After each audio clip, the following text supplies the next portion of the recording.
Welcome to Timeball Games. I'm ELD, here to ask you for help in growing the channel. When we reach 2,500 subscribers, I'm going to be giving away a custom leather playmat to one lucky subscriber. So be sure to like and subscribe.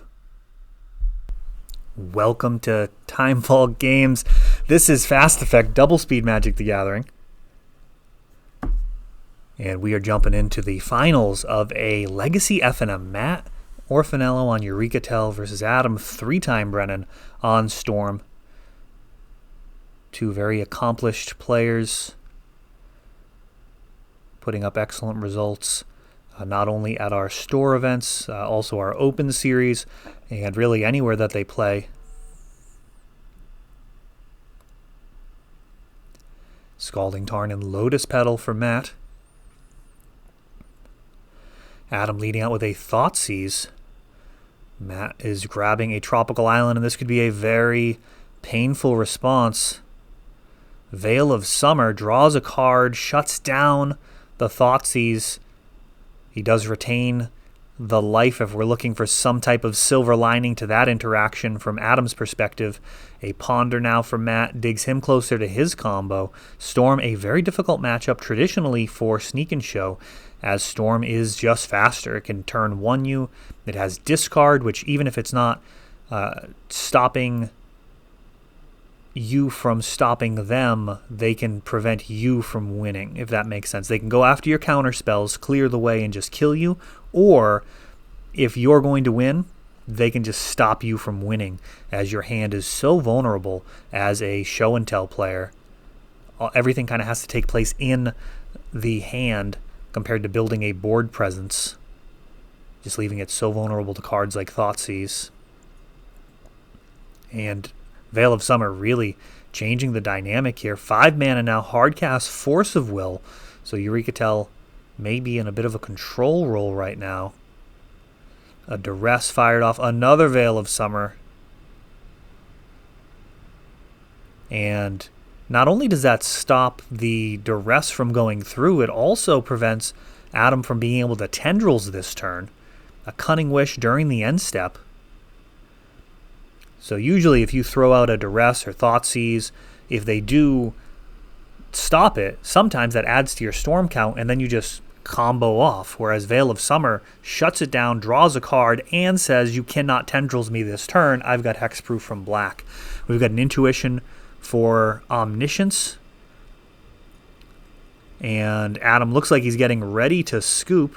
I know he's put in a bunch of work on this deck alongside Matt, so he's very familiar with what this deck can do, and he's going to be scooping it up in response to this Cunning Wish, as that's going to be able to just win the game either by assembling a Gristlebrand and Emrakul or release the Ants if you need to do infinite damage. I'm not sure when we started playing Shared Summoning. We did sleep on that card for a little while. Eldmari's Call is castable with white mana off of Lotus Petal. Almost never going to come up, but that is probably the only upside to the card. Not enough to make up for the fact that now Shared Summoning, when got off of a Omniscience Cunning Wish setup, allows you to get both Gristlebrand and Emrakul. That really closes it out, giving you the extra turn and more than 20 damage in the air, as well as the draw engine of Gristlebrand. So it's not quite to the point where it's time to release the Ants and Firemind's Foresight, but you could definitely win some tournaments without it very easily. Very, very easily you could do that.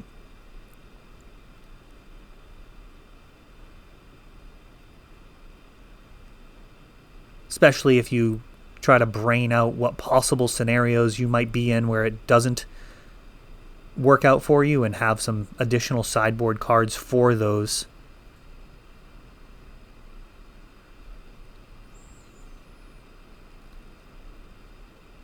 A Duress leading out before Veil of Summer can go online.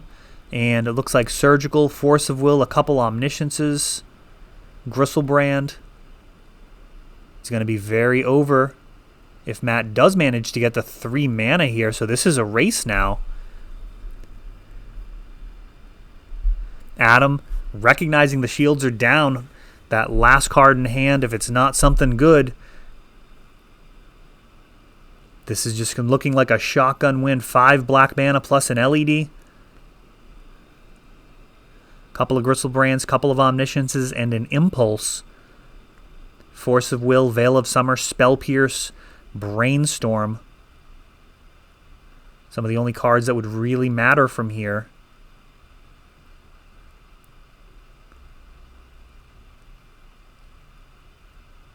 Adam really thinking about this. At this stage, he's likely just so pot committed he has to go all in. Infernal Tutor, crack LED, getting 3 mana. This is a post-board game, so Surgical Extraction could be a card. At a certain point, Eureka switched over to running a full playset of Leyline of the Void, which did slightly weaken this type of situation, as you could previously get away with bringing in a Surgical if you wanted, versus a deck like this. Past in Flames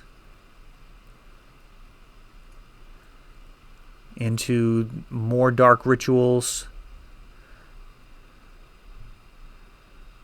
And from here, it's going to be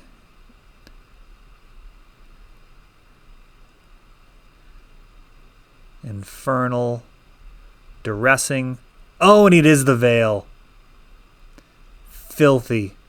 Filthy, filthy Hobbits. Unreal. Veil of Summer, just an absolute savage top deck off the single draw that Adam was unaware of. Ugh. Brutal. Sequencing could have been a little bit tighter there. If he had duressed, he would still have Dark Rituals in his graveyard, which would allow for a Veil of Summer to be lethal later on.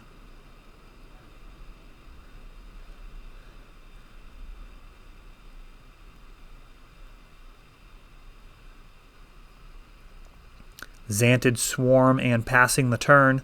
A Brainstorm now for Matt, and he is fairly bottlenecked on mana so far. Doing an awful lot with just that one Tropical Island. Now he's got a Lotus Petal and a Misty Rainforest to go along with it. Just like that, going from 1 mana, really struggling, 3 mana. If he has a Show and Tell, it will be lethal. Xantid Swarm swinging, which does force Matt to potentially play a spell, Show and Tell, into Gristlebrand off of Omniscience.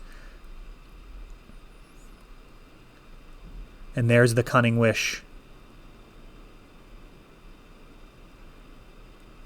And that's going to be able to grab a Emrakul for the infinite turns, or the extra turn, I should say. And that is going to do it. So Eureka, with an absolute devastating top deck, taking down Storm in 2 to win a Legacy FNM here at ELD's Time Vault Games. That is all for this one, but don't worry, there is a lot more. You can check out our older videos, and we're always putting out new videos from ELD's Time Vault Games in Bellingham, Massachusetts. If you want to help the channel, of course, you can like, subscribe, share, tap that notification bell so you can know the next time our new videos come out. Thanks for watching.